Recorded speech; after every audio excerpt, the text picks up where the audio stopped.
This is the Floridaville. Get to know the people behind the Florida names you know. I'm Rosanna Catalano, your host. On this episode, we get to know Alysia Ross, Director of Insights and Planning at Coke Florida. She's a passionate omni-channel marketer. We are video streaming today's episode remotely. I'm in my home office in Tallahassee, and Alysia is speaking with us from her home. Welcome to the show. Thank you. Thank you for having me. Well, everyone in our audience is familiar with Coca-Cola and all the beverages that they sell, but our audience may not be familiar with Coke Florida. Can you tell us about the company?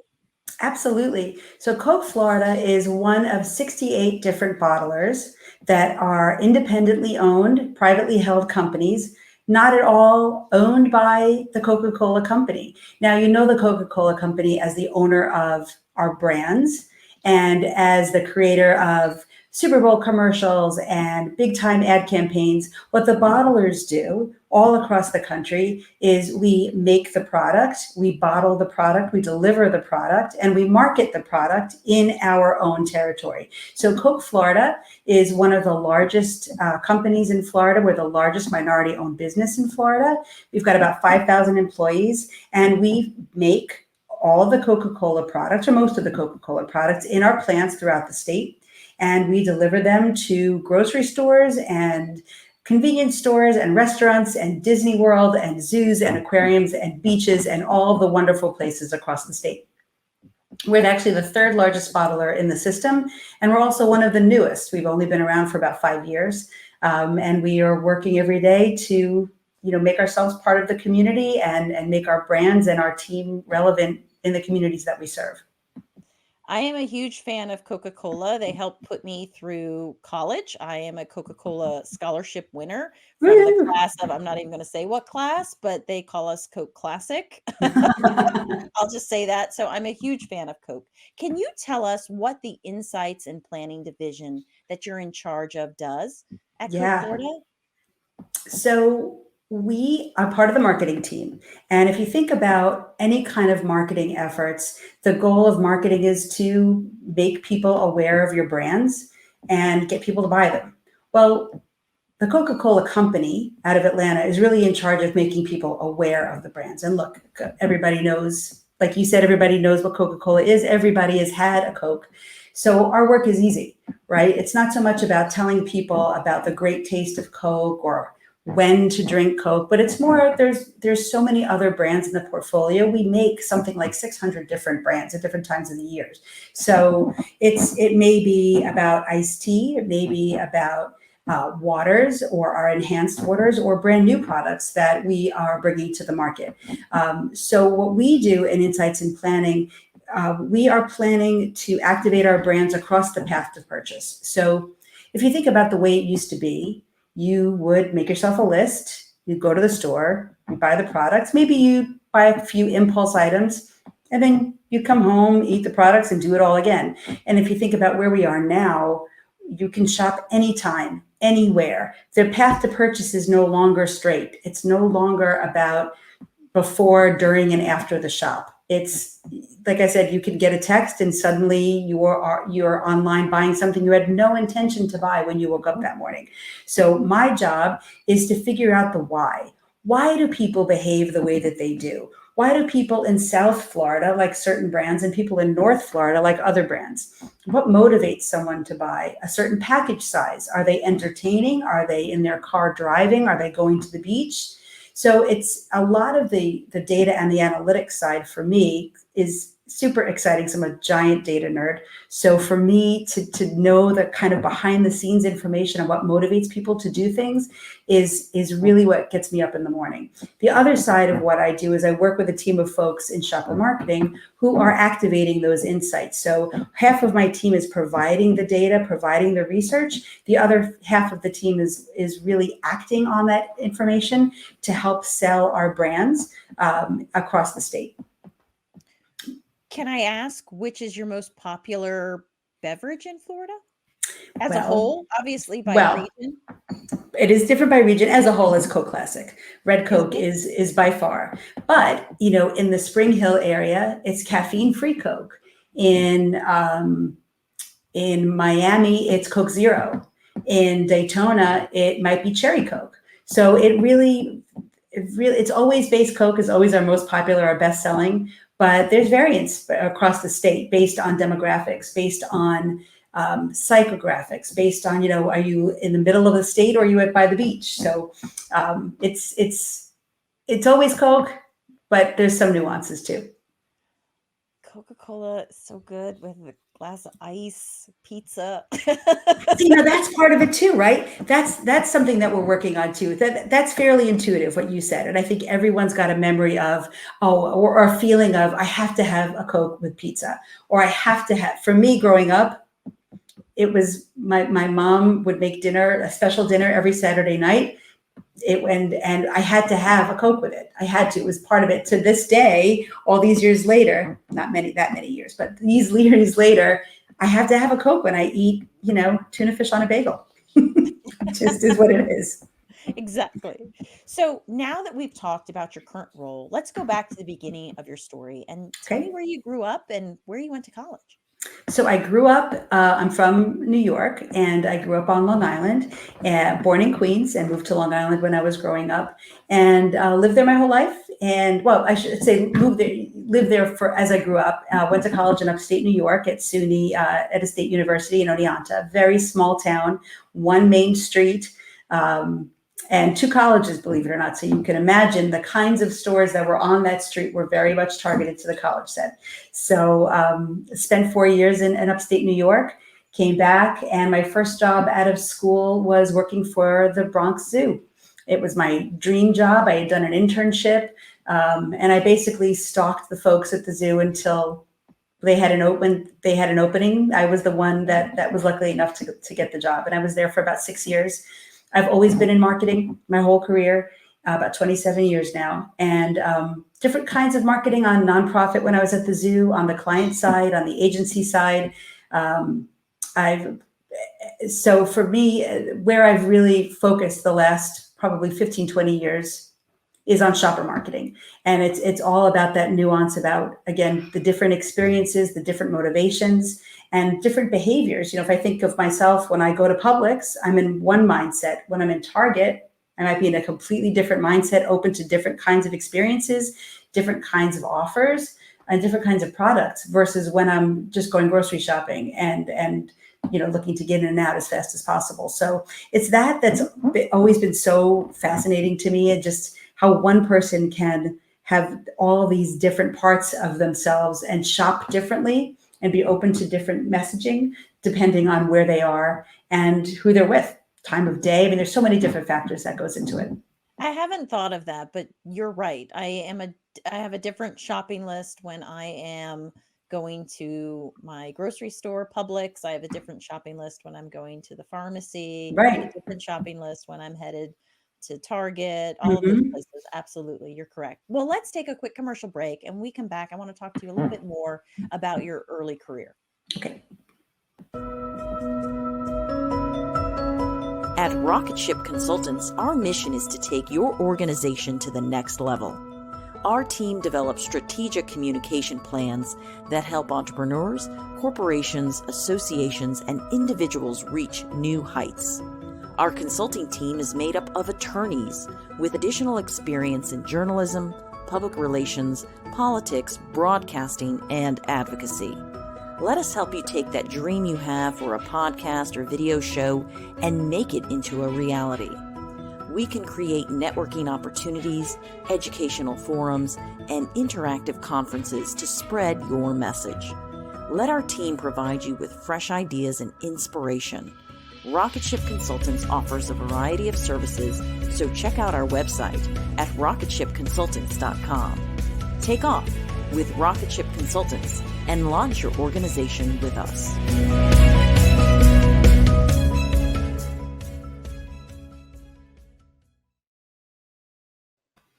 Welcome back to the Floridaville. On this episode, we're speaking to Alysia Ross, the Director of Insights and Planning for Coke, Florida. Now, before the break, we talked about your first job being at the Bronx Zoo.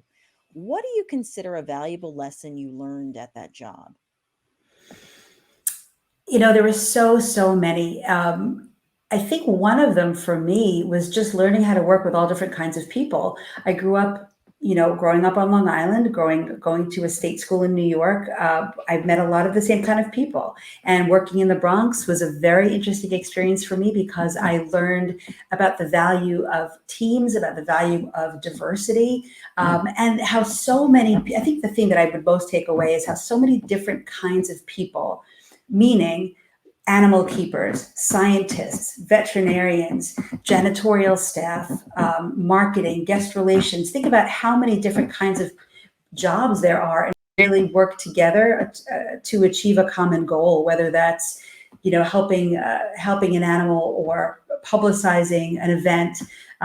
Just the power of that communication and collaboration, I think is probably the lesson that after 6 years, especially so early in my 20s, having a job like that was something that I learned there that I took with me for the rest of my career.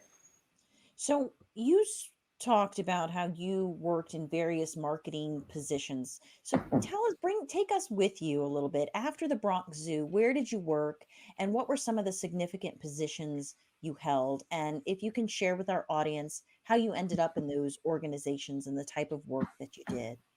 Sure. Leaving the zoo was a decision. Leaving the zoo, and I did, was a decision I regret because I was in my 20s and I lived in a tiny little studio apartment and I wanted more. And being there for 6 years, as someone who started when they were 22 years old, I was always the youngest. I was always the person with the least experience, but with the most passion. And I had so much passion for the work that we did and just being in that environment. My office was across from the sea lion pool. It's, where that is, right? I know you've been there too. So Yes. I went from there and I decided it was time to go. I needed I wanted my career to flourish. I wanted to move up. I wanted to make more money. And I left there to work in an office park in Mahwah, New Jersey. And the difference was dramatic because while the work was completely different, it was, working for a nonprofit and working for a company that was very much for profit, that worked with giant companies like M&M Mars and I'm trying to think of and Hewlett Packard at the time, and big clients. I was an assistant account executive, and I started at the very, very bottom, but learned invaluable lessons about the agency world that I never ever would have learned if I stayed on the nonprofit side.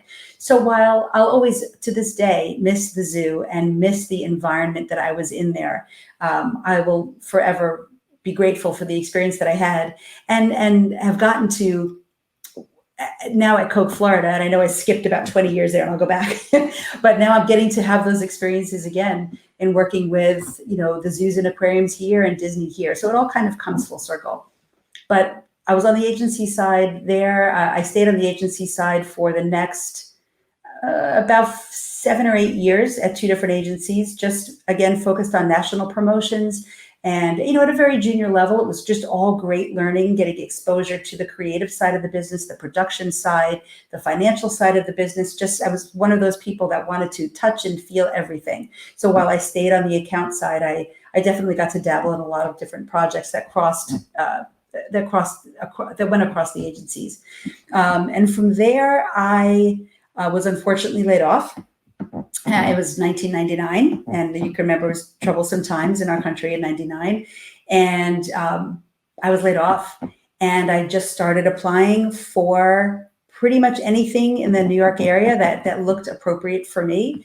And I saw a role at PepsiCo that was focused on travel and leisure and all the kinds of accounts that I loved, from zoos and aquariums to casinos and hotels and theme parks. And it was a role in the food service group, and it was customer marketing. And I got the job and stayed in PepsiCo food service for 10 years. In a variety of roles, from new business to customer management, but always stayed in food service. And my gosh, I learned so much, not just about the beverage industry, but it was the first time I was on the client side in a major corporate environment for a global a global company like PepsiCo. And during that time, it wasn't just about working on beverages. It was when they had that whole power of one idea, and one account would work across all different facets of the business, from chips to oatmeal to juices. And it was an incredible experience. And it's really where I fell in love with data. And not so much numbers, but data and insights, because back in the early 2000s, we were cutting our own data and pulling our own data where there was not an insights group to work with, where there is now, obviously. So spent 10 years there, was unfortunately laid off from there, and still bitter about that. And from there went back to the agency side, where I came in a much more senior position and was a group director across lots of different businesses.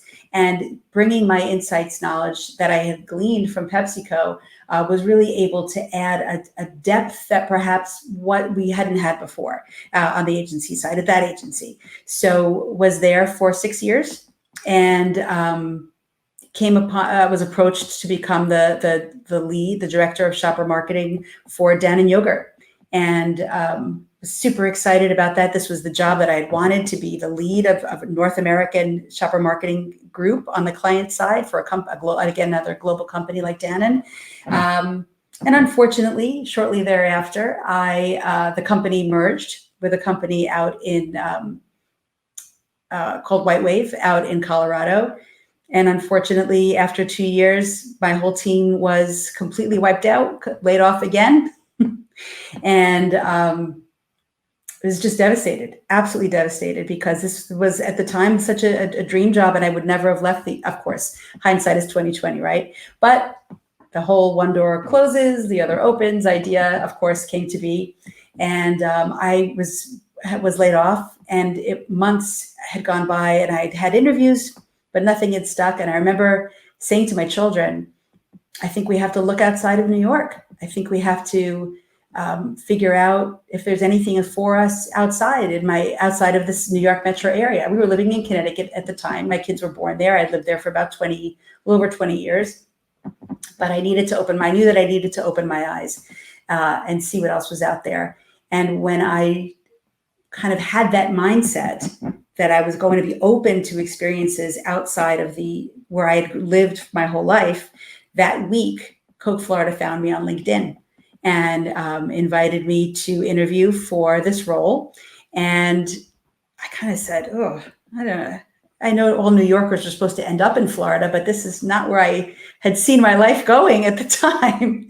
So, we kind of said, oh, sure, it'd be fun. We could go to Disney all the time. We could go to the beach all the time. Yeah, sure. I never thought I would get it, but I got it. And I remember saying to my kids, when it was getting close, they had already brought me down for the interviews. They were giving me advice on where to look for houses. And I remember saying to my kids, who were 13 and 15 at the time, I think this is kind of going to happen. And then it became real. Before it was kind of fun and sure, we could go play at the beach. And all of a sudden we were leaving everything they had known, my family who was based there, their dad who was based there. And we left, and I got the job. I found out that I had gotten the job Christmas Eve day, and tomorrow will be 2 years that we left. So we had exactly 4 weeks to pack up our whole lives and get it all into boxes, find a place to live, get the kids in school. And my son and I and 2 dogs and 2 cats drove to Florida over 3 days. And my daughter followed shortly thereafter. She had to finish up some things at her school, and then she came down. And here we are. Amazing. Well, we're glad you're here in Thank you. The Sunshine State. Yes, Now, thank you. Everyone has had to make some changes during this pandemic. What are some obstacles and solutions you and your team have tackled during COVID?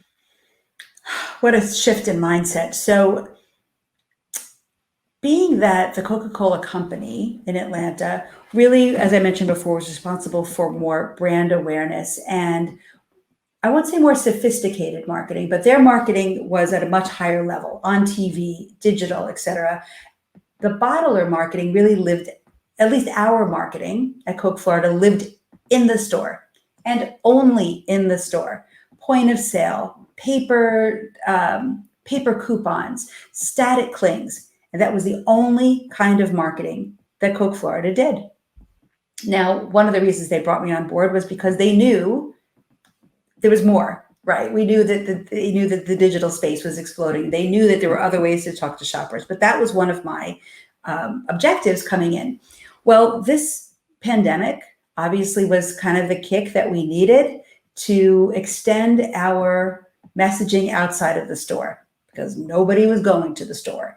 And while we spent all of our marketing dollars on POS, we had to shift and spend it so that we could talk to shoppers when they were home. And so we dramatically switched our marketing and adjusted our marketing plan to embrace digital marketing. We had so much of what we did in Florida was experiential. We had, you may have seen the Coke caravan that traveled around for the holidays with our polar bears and Santa and we created this wonderful experience all over the state. Clearly we couldn't do that. We had a summer tour. We had a fall tour that toured colleges. So all of that face-to-face experiential work stopped. So we had to figure out, well, how can we still sample? Well, of course, there's digital sampling. How can we, we started embracing targeted marketing. Now you may say, this is not a new idea. Everyone's been doing this for many, many years. We weren't, not right or wrong, just weren't. Everything that we were doing, like I said, was based in the store. So the biggest adjustment, I wouldn't even say adjustment, the progress that we've made in the last year to become much more sophisticated marketers. We've brought on a variety of third-party partners that have helped us. And I'm not even just talking about agency, but more so vendors who know the space a heck of a lot better than we did, who really helped us and guided us to create the right kind of messaging, to reach the right shopper at the right time with the right message to have it really make a difference. Incredible. I did not realize that with the digital space. Yeah. So when you aren't working, which it sounds like you focus and work a lot. When you aren't working, what do you do in your spare time? Now that my kids are older, I have a 15-year-old and a 17-year-old. Shockingly, they don't want to hang out with me a lot as often as they used to. So I spend a ton of time in my garden, and I'm actually going this year for my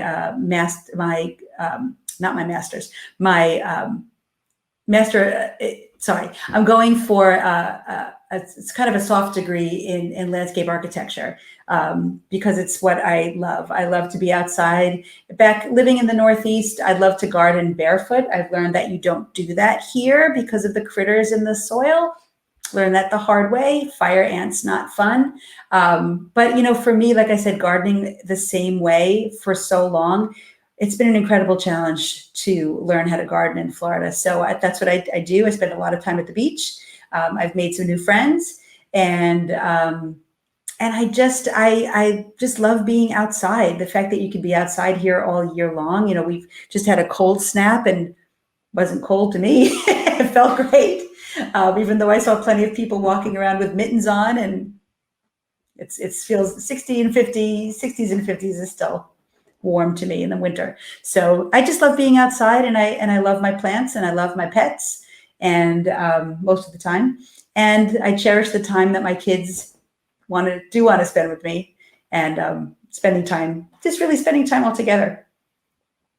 Now, you've spent a large part of your career working in marketing. What advice do you have for business owners trying to market their business? I think the best advice I could give would be to focus on who you're trying to reach and what you want them to do. Because the biggest mistake I think marketers, especially small business marketers, make is putting out their message everywhere to anyone who will listen. But there's a lot of waste there because not everybody is interested in your business or what you sell or the way that you sell it. If you have a niche product, think about who it is that you're trying to market to and figure out ways to get to them. What else do they enjoy doing? What else are they, how are they enjoying your product? Where are they? And that's where you need to be. You need to be where the shopper is.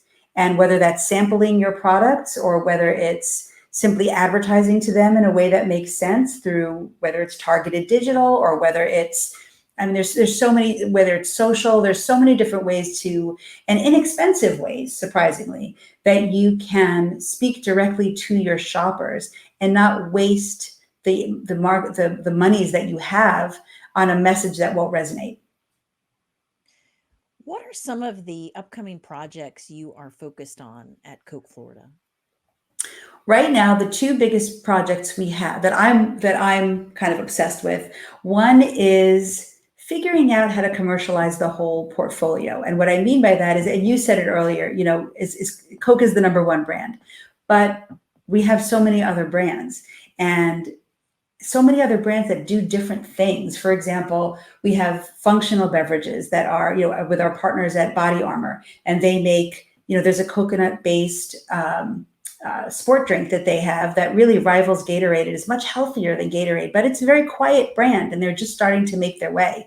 We have products like AHA, as I enjoy, which is a new brand on the market, which is a sparkling seltzer water that's with 0% juice, but with other natural flavors.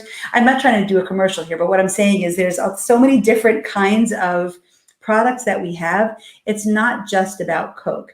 And I think, when we come up against people who, talk about Coke in a negative way, and from a health and wellness perspective, we have just as many brands on our stills side, stills meaning no bubbles, that are healthy and that are good for you. And can be enjoyed in a variety of occasions. And so I think, figuring out ways to leverage the whole portfolio, again, to the right shoppers at the right time. We've worked on a segmentation strategy for Florida. And we know that, like we said before, what's going to resonate in Spring Hill will not resonate in Jacksonville, nor in Miami, nor in Tampa. So what I'm super focused on right now is making sure that we have the right brands in the right stores, in the right package sizes to accommodate people and what they need. So if you live in an urban environment, chances are you don't want a 24-pack of cans. There's no place to put them. And you certainly don't want to carry them home, maybe if you're on, using public transportation. So all those little nuances go into play. And the other part that I'm working on is we have, if you think about the year and the different occasions of the year, we call them pillars, right? Whether that's holiday or back to school or summertime. So right now we're planning for summer. And we are figuring out our strategy. We're going to pay a lot of attention to our military this summer. Florida has the third largest population of military personnel, whether that's active duty or veterans and military families in the country. Third largest population. So we need to honor them, and we need to make sure that they know that they're appreciated and know that their service is a part of everyday life here in Florida. So we're focusing there. We're of course focusing on grilling. We're focusing on how that looks to our Hispanic shoppers, and also being very involved in multicultural marketing, knowing that especially in Florida, one size does not fit all. Our Hispanic population is beautifully diverse, Cuban and Puerto Rican and Venezuelan. I mean, we've got everybody here. And so, showing, while Coca-Cola North America might create a Hispanic focused program that has tacos on the point of sale, it's not going to work in Florida. Because our population is not primarily Mexican. Not that only Mexicans eat tacos, but you know what I'm saying? We need to make sure that we've got, again, the right signage, the right brands, in the right place for the right shoppers. So those are the two biggest projects that I'm kind of obsessed with right now. Well, we like to end our show with a little fun by asking all our guests the same 7 questions. Okay. What would people be surprised to know about you? So I majored in theater. I'm a big theater nerd, and up until I moved out of Connecticut, I was very involved in community theater. Growing up, I was always involved I tried Broadway, didn't work, which is why I'm in marketing, I guess. But I have I used to be quite a dancer and singer and be very involved in the theater. You know, you can have your debut here right now. Ah. So, when you have guests in town, where is your favorite place to take them? Two places. Of course, Disney World, because now I kind of know my way around and can be a bit of a tour guide. But the other place is a little town in Clearwater called Paso Grill. And I just love the vibe there. I love the restaurants and the beach and the shell collecting, and there's a dog beach. So I got introduced to it when I first moved here, and I just love going back to that area. Yeah, it's a great place. So, what is the name of a book you recently read that you could not put down, or the name of a show you enjoyed binge watching? Okay, I'll go for the show. I am a huge Outlander fan, and I've read all the books, and I'm in all the chat groups and on all the Facebook groups. So I can watch the Outlander series over and over again, read the books over and over again. I also, on the advice of one of these groups, watched Bridgerton. I binged that one. It's not nearly as good as Outlander, but it'll do while Outlander is the next waiting. We're waiting for the next season. From a book's perspective, it's funny. I was an avid audiobook listener because I had a very long commute and always have had a very long commute. Now I'm not commuting, so I miss my audiobooks. But the last audiobook that I read was Where the Crawdads Sing. And oh boy, I could not put that down. I listened to it quite a few times. I like historical fiction, and which is why I like Outlander. But that's those are the shows, and of course, if I may say, Schitt's Creek is also one of my apps. I just discovered that show and totally binged watch all the seasons. So that was another good one. I loved Outlander, and I've enjoyed Schitt's Creek so much. So, great shows. Now, among your close family and friends, what are you best known for? Um, I think I'm best known for it's good and bad, being incredibly honest and straightforward. Um, as my 15-year-old daughter has said, you don't have to be so honest all the time. So it's not that I don't have a filter. I just think that if you're asking me for my opinion, I'm going to give it to you. If you wanted me to lie, tell me you want me to lie. But I think that being a pretty straightforward kind of girl is probably what I'm best known for. And I would like to think I'm generous and kind, but and I think I have a very sarcastic sense of humor. Growing up in New York probably embedded that in me. But I think I like to make people laugh. I like to make people happy, and I think those are some of the ways I try to do that.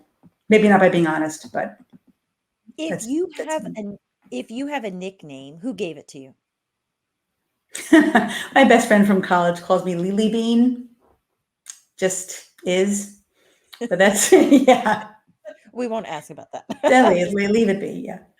If you knew you could not fail, what would you attempt?